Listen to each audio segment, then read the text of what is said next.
With 20 years of quality and reliability at OWL's factory in America's heartland, FiberOwl 7 BIDI dual fiber certifiers are the wise choice for installer companies' bottom line and ability to compete on the market. The FiberOwl 7 BIDI has the same capabilities as other dual fiber testers on the market, cutting testing time in half, measuring the length with each test, having the same cabling standards, the same test procedures, and providing the same type of comprehensive test result. What sets OWL apart is the literally thousands of dollars saved, which goes a long way for installers seeking to be more competitive when submitting bids. Quality and reliable FiberOwl 7 BIDI certifiers save time with dual fiber testing. Clients get comprehensive test results, and installers win more bids while saving thousands. It is easy to see why OWL is the wise choice in fiber optic test equipment. Whether you are learning how to use your testers or simply evaluating the FiberOwl 7 BIDI for purchase, keep watching this tutorial slideshow to learn more about the operation of this device. This slideshow will show the user how to test a pair of fibers simultaneously with a FiberOwl 7 BIDI fiber certifier using a test mode called pair mode. The FiberOwl 7 BIDI fiber certifier is a matched set of two optical loss test sets, or OLTS, called master and remote. OLTSs are unique test devices that include both a power meter and a light source in the same unit. This dual functionality of OLTSs is what enables the FiberOwl 7 BIDI certifier to test two fibers at a time. There are two distinct advantages to two fiber testing. First, it is much faster. The obvious advantage to testing two fibers at a time is that testing time is cut in half. Plus, it is more convenient. The other major advantage of testing two fibers at a time over single fiber certifiers is that the length of the fiber link is measured with every test. By taking advantage of dual fiber testing, pair mode is the fastest way to certify a pair of fibers simultaneously, since industry cabling standards such as the TIA 568 only require fibers to be tested in one direction. In other words, the direction of the test really doesn't matter. Since pairs are typically numbered in odd-even combinations, such as 1 and 2, 3 and 4, 5 and 6, and so on, the odd number of fibers are tested in one direction, while the even-numbered fibers are tested in the opposite direction. In this demonstration, fiber 1 is tested in one direction, while fiber 2 is tested in the opposite direction. Once the test results have been stored for this pair, connect to the next pair. Next, fiber 3 is tested in the same direction as fiber 1, while fiber 4 is tested in the same direction as fiber 2. This process continues until all fiber pairs have been tested. The following slides will demonstrate how to set up the FiberOwl 7 BIDI for pair mode testing. But first, it would be helpful to cover some basic information that is necessary for proper setup. A properly designed fiber network will have connection points on both ends of the fiber link, such as patch panels or wall outlets, where equipment can be patched in. Proper network design allows the fiber network to be tested with the one-jumper reference method. This reference method provides the greatest amount of measurement accuracy. The procedure in this slideshow assumes a properly designed network and the one-jumper reference method. Other link configurations may require the technician to adapt their reference method accordingly, where a 2-jumper or even a 3-jumper method may be necessary. During link setup, the technician will be prompted to enter values for several important fiber test parameters. The certifier will use this information to calculate a pass-fail link budget. These parameters include fiber standard, test mode, fiber type, test cord type, number of interconnections, number of splices, reference method, fiber pair geometry, and fiber pair numbering. These test parameters will be covered in more detail later in the slideshow.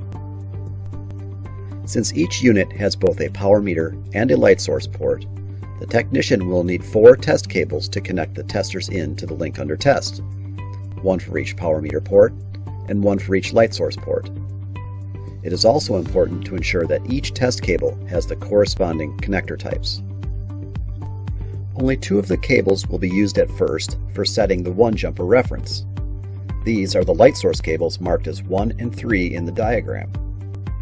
The power meter test cables, marked as 2 and 4, come into play only when the fiber link is being tested.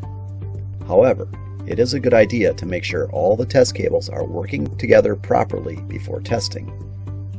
Pair mode includes a step that allows the user to check all 4 cables together, but this step requires 2 mating sleeves as well to bring all the cables together. This diagram shows how the cables are attached during this step. Lastly, testing multimode fibers may require additional accessories, such as a fiber optic mandrel or special reference cables called ENCIRCLED FLUX mode controllers. Ensure that you are using the correct accessories when testing multimode fibers. Next, let's briefly cover the optical ports and controls of FiberL7 BIDI test units. The optical ports are labeled on the top of the units. Both the master and remote have an optical power meter port labeled OPM located on the right-hand side.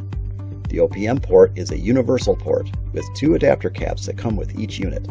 The 2.5mm adapter cap allows connection to SC, ST, and FC connectors, while the 1.25mm cap allows connections to LC connectors. The source port located on the left-hand side determines what type of fiber the units can test. There are 3 different source options. MM indicates dual wavelength multimode 850 and 1300 nanometers. SM indicates dual wavelength 1310 and 1550 nanometers. And VFL indicates visual fault locator. The units come in either single source or dual source configurations. Single source units are either multimode only or single mode only and come with an SC light source connector port. Dual source units have 3 combinations: MM and SM, MM and VFL, or SM and VFL. Dual source units come configured with LC light source ports. Now let's take a look at the controls. Indicator LEDs show the status of battery charging and standby status. At the bottom of the LCD display is a menu of quick functions, which correspond to the function buttons directly below each menu option.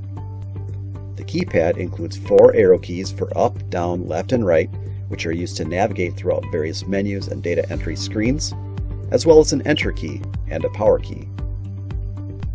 The following sample demonstration will assume the technician is using the TIA 568 C.3 cabling standard to certify an OM4 multimode fiber backbone with a fiber length of 100 meters, 2 patch panels, 0 midspan connections, and 2 mechanical splice-on connectors. Other parameters will be discussed as they arise. This procedure will take a meticulous step-by-step approach to provide full explanations of all the test parameters. For best results, it is recommended to pay close attention to the explanations and to not jump ahead. Power on both units by pressing the power buttons.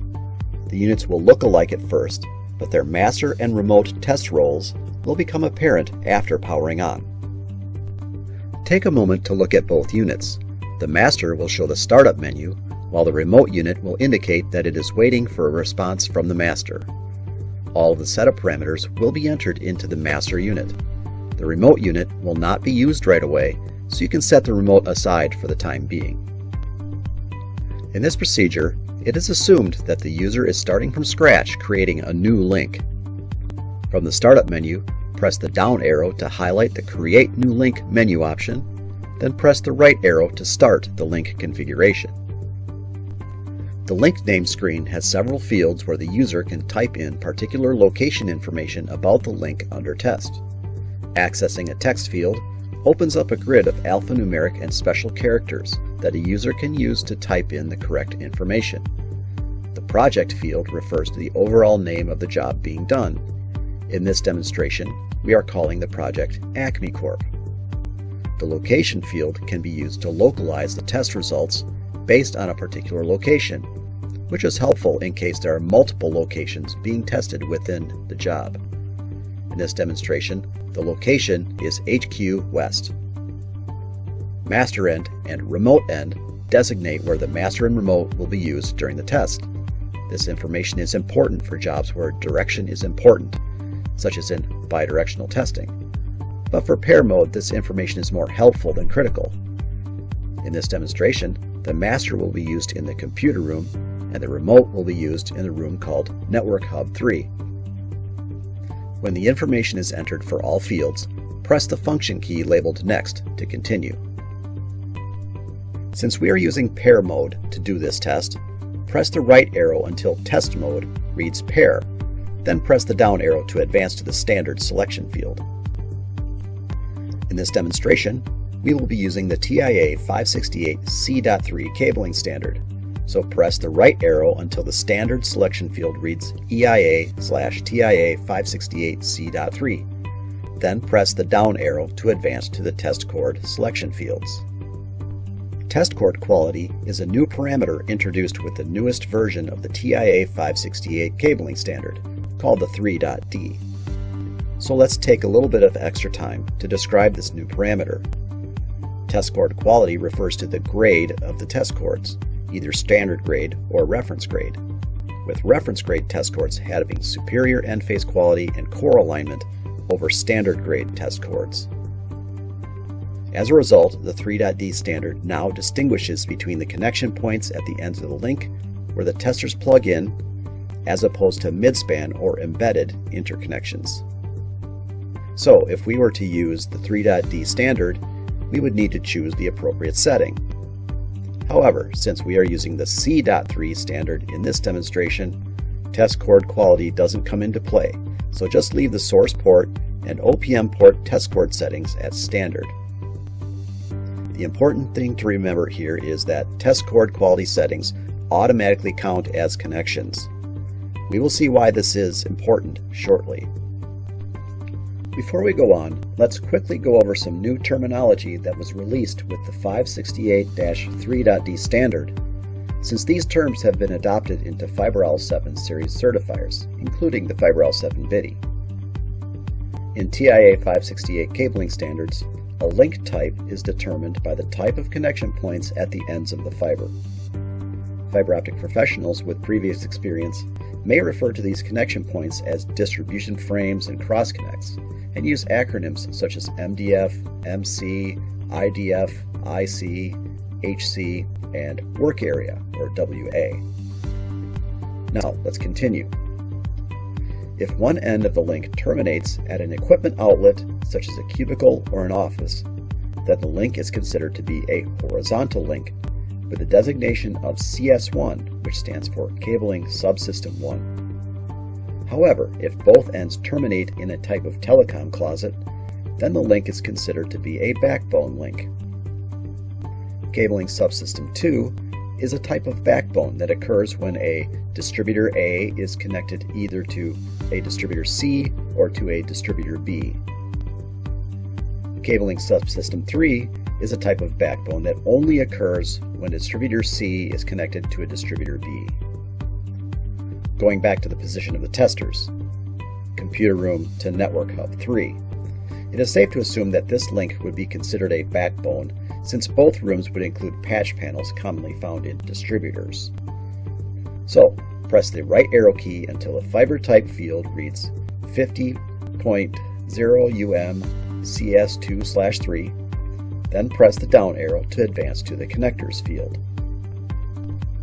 Remember, the two connections at the ends of the link were previously covered by the test cord quality settings, and there are no midspan or embedded connections.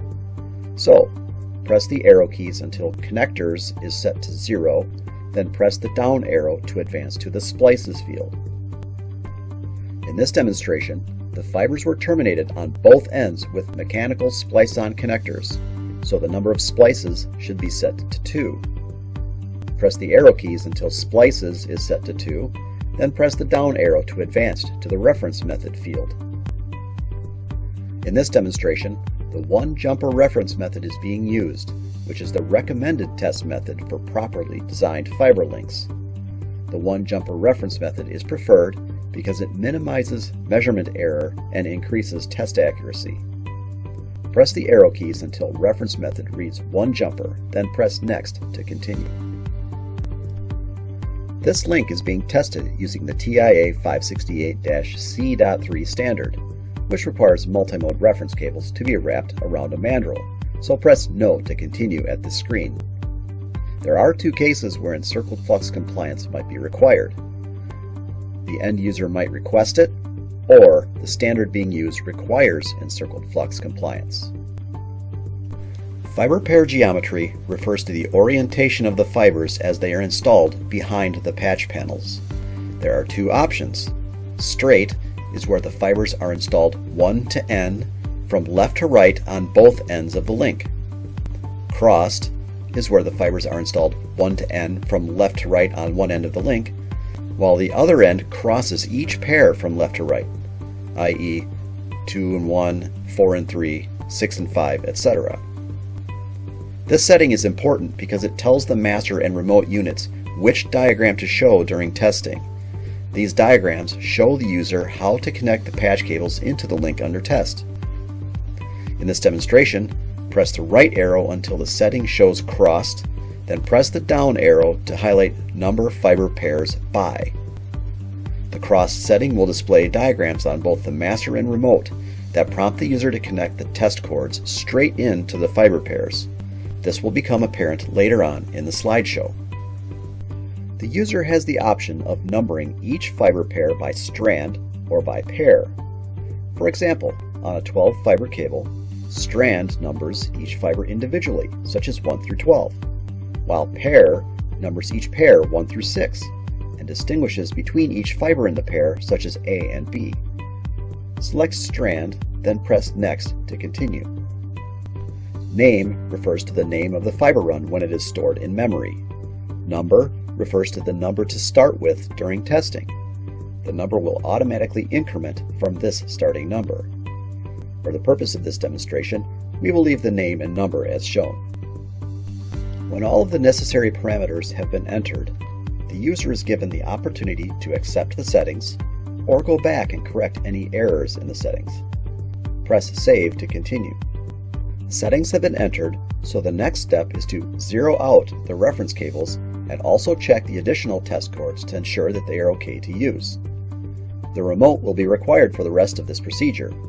The master will show a diagram that briefly describes the purpose of setting a reference. It is recommended to set a reference at this time, so press Yes to continue. Using the two mandrel-wrapped reference cables, connect the master and remote as shown, then press any key on the meter to start the zeroing process. If connected correctly, the master and remote will begin to communicate automatically. Once the reference is set, a screen will appear that shows the source reference power for both units and at both available wavelengths. Press Next to continue. The next slide briefly explains the reason for testing the additional test cable. Checking these cables is recommended to ensure that they are okay to use. Press Yes to continue. Disconnect the reference cables from the OPM ports, shown here as solid lines. Place an adapter on the end of the reference cables. Then connect the additional test cables as shown in the diagram, shown here as the dotted lines. Press any key to check the additional test cables. If connected correctly, the master and remote will begin to communicate automatically. Once the additional test cables have been tested, a screen will appear that shows the cable loss for both units and at both available wavelengths. Press Next to continue. Link setup is now complete. To begin testing, press Yes. You will notice that new diagrams will appear on the master and remote units. These diagrams show the user how to connect in to the first fiber pair to test. Without disturbing the connection to the optical ports, remove the adapters from between the test cables. Bring the units to opposite ends of the link according to the position specified during the link name procedure. For this demonstration, the master goes to the computer room and the remote goes to the network hub 3. Connect into the first fiber pair, which would typically be fibers 1 and 2 in the patch panel. You will see that the fiber name, fiber number 1 and 2, appears at the top of the screen on both units. Based on the chosen settings, the fiber cables should be connected straight in. The MM cable goes to the left-hand port, and the OPM cable goes to the right-hand port. Press any key on the meter to begin testing the fiber pair. During the test, the screens will show feedback related to the units communicating with each other. Once the testers have completed the test, the master will show the test results. Pass readings will be green, while fail readings will be red. Test readings with black dashes refer to the test direction not performed. If the test readings are blue, this indicates a negative loss condition, requiring the testers to be re-zeroed. Do not disconnect the fibers at this time. Press Save twice on the master unit to store the test results. Then, before disconnecting, press Test again to begin the process of testing the next pair. The numbers at the top of the screen will prompt the users which fiber pair to test next, in this case fibers 3 and 4, and the screens will again show diagrams about how to connect into the link. Now, connect into the pair or fiber number shown at the top of the displays. In this case, the fiber numbers should be fibers number 3 and 4. Again, test and save the results, and repeat steps 25 and 26 until all fibers have been tested.